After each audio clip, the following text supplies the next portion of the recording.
ജിത്തു ജോസഫിന്റെ പടമൊക്കെ അല്ലേ? ജിത്തു ജോസഫിന്റെ അല്ല, ആക്ച്വലി ജിത്തു ജോസഫിന്റെ അതന്നെ അത്ര ഇതായിട്ട് വരുന്നില്ല. ഓക്കെ, ഒരു 5 എത്ര റേറ്റിംഗ് കൊടുക്കാൻ പറ്റും കേട്ടോ? 5-ലൊരു 2 കൊടുക്കാം. 2 3 പേര് മാത്രമാണ് ആകെ കാസ്റ്റിലുള്ളൂ എന്ന് പറഞ്ഞു. അപ്പോൾ 3 പേരുണ്ട്. 3 ക്യാരക്ടേഴ്സിനെ കോൺസെൻട്രേറ്റ് ചെയ്ത് പോകുന്ന ഒരു മൂവി. ഓക്കെ. എന്ത് മിസ്റ്ററി ത്രില്ലർ ആ ഒരു ടൈപ്പിൽ വരുന്ന മൂവിയായിരുന്നു. അതൊക്കെ ഉദ്ദേശിച്ചാണ് പോയത്, പക്ഷെ അതൊന്നുമില്ല. എക്സ്പെക്ടേഷൻ മീറ്റ് ചെയ്തില്ല. പോരാ, എന്താ പറയുക, നമുക്ക് അങ്ങനെ ഒരു അഭിപ്രായം പറയാം. പടം ഓക്കെ, കുഴപ്പമില്ല, നല്ല അഭിനയം, അടിപൊളിയായിരുന്നു. ഒരു thriller movie ത്രില്ലറായിരുന്നു.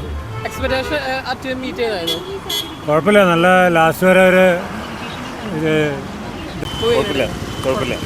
Overall performance Jithu ജോസഫിന്റെ നല്ല പറഞ്ഞൊരു മൂവിയായിരുന്നു. അപ്പോൾ ആ ഒരു മിസ്റ്ററി ത്രില്ലർ ആ ഒരു ഇത് എക്സ്പെക്ട് ചെയ്തിട്ടുണ്ടായിരുന്നു. അത് മീറ്റ് ചെയ്തായിരുന്നു. ക്യാമറയ്ക്ക് നല്ലതാണ്. ഒരു 5-ൽ എത്ര റേറ്റിംഗ് കൊടുക്കാൻ പറ്റും കേട്ടോ? എത്ര 5-ൽ എത്ര റേറ്റിംഗ് കൊടുക്കാൻ പറ്റും? കുഴപ്പമില്ലാത്ത അവരേജ്. കുഴപ്പമില്ല, നല്ല പടമായിരുന്നു. നല്ലതെന്ന് പറയാൻ പറ്റില്ല, അതായിരുന്നു നല്ല. മൂവി എങ്ങനെയുണ്ടെന്ന് പറയും, എങ്ങനെയുണ്ടായിരുന്നു മൂവി?